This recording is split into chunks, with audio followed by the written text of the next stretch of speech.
Charges ದಿನಾಂಕ ನಿಗದಿ ಮಾಡಿದ್ರು 17 ಆರೋಪಿಗಳು ಕೂಡ ಕೋರ್ಟ್ ಹಾಜರಾಗಿದ್ದಾರೆ. ಏನೆಲ್ಲ ಅಲ್ಲ ಏನಿಲ್ಲ, ಇದು ಕ್ರಿಮಿನಲ್ ಪ್ರಕರಣದಲ್ಲಿ ಇದೊಂದು ಪ್ರೋಸೆಸ್ ಪ್ರಕ್ರಿಯೆ ಅಂತ ಕರೀತಿದ್ದಾರೆ, ಅದನ್ನು ಪ್ರೊಸೀಜರ್ ಅದು.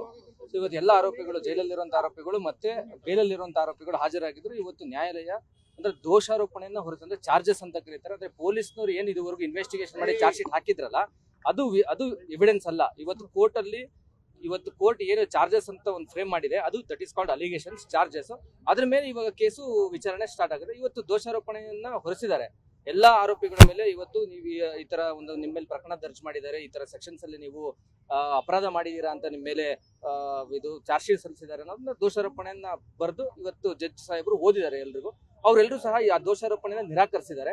ಇಲ್ಲ ಈ ಪ್ರಕರಣಕ್ಕೂ ನಮ್ಗೆ ಯಾವ್ದು ಸಂಬಂಧ ಇಲ್ಲ, ನಮ್ಗೆ ವಿಚಾರಣೆ ನಡೀಲಿ, ನಾವು ವಿಚಾರಣೆಯನ್ನ ತಗೊಳಕ್ಕೆ ಅಂದ್ರೆ ವಿಚಾರಣೆ ನಡೆಸಕ್ಕೆ ನಾವು ರೆಡಿ ಇದೀವಿ ಅಂತ ಈ ಆರೋಪಿಗಳು ಉತ್ತರ ಕೊಟ್ಟಿದ್ದಾರೆ. 17 ಆರೋಪಿಗಳು ಕೂಡ ತಮ್ಮ ಮೇಲೆ ಹೌದೌದು, 17 ಆರೋಪಿಗಳು ಸಹ ಈ ಪ್ರಕರಣಕ್ಕೂ ನಮ್ಗೆ ಯಾವುದೇ ಸಂಬಂಧ ಇಲ್ಲ, ನಾವು ವಿಚಾರಣೆನ ಎದುರಿಸಕ್ಕೆ ಸಿದ್ಧರಿದ್ದೀವಿ, ನಾವು ವಿಚಾರಣೆ ಎದುರಿಸ್ತೀವಿ ಅಂತ ಹೇಳಿ ಉತ್ತರ ಕೊಟ್ಟಿದ್ದಾರೆ.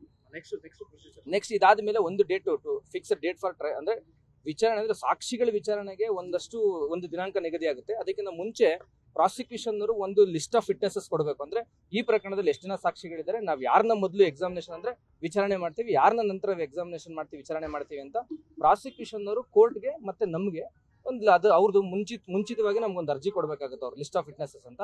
ಆ ಆಧಾರದ ಮೇಲೆ ಕೋರ್ಟ್ ಇಂತಿಂತ ದಿನಾಂಕ ಇಂಥ ಸಾಕ್ಷಿಗಳ ವಿಚಾರಣೆಗೆ ಅಂತ ಕೋರ್ಟ್ ದಿನಾಂಕ ನಿಗದಿ ಮಾಡುತ್ತೆ ಸರ್. ಆರೋಪಿಗಳನ್ನ ಮತ್ತೆ ಹೌದು, ಆರೋಪಿಗಳ ಸಮ್ಮುಖದಲ್ಲೇ ವಿಚಾರಣೆ ನಡೀಬೇಕಾಗಿರೋದು. ಕೋರ್ಟ್ ಅದು ಮುಂದೆ ಅವ್ರನ್ನ ವಿಡಿಯೋ ಕಾನ್ಫರೆನ್ಸ್ ಅಲ್ಲೇ ಪ್ರೊಡ್ಯೂಸ್ ಮಾಡಿ ಹಾಜರುಪಡಿಸಿ ಅಂತ ಹೇಳ್ತಾರೋ, ಅಥವಾ ಇಲ್ಲಿ ಅವ್ರಿಗೆ ಖುದ್ದಾಗಿ ಅದನ್ನ ಅವ್ರನ್ನ ಕರ್ಕೊಂಡ್ ಬನ್ನಿ ಅಂತ ಕೋರ್ಟ್ ಆಮೇಲೆ ನಿರ್ಧಾರ ತಗೊಂಡು ಅದನ್ನ ಆರ್ಡರ್ ಮಾಡುತ್ತೆ.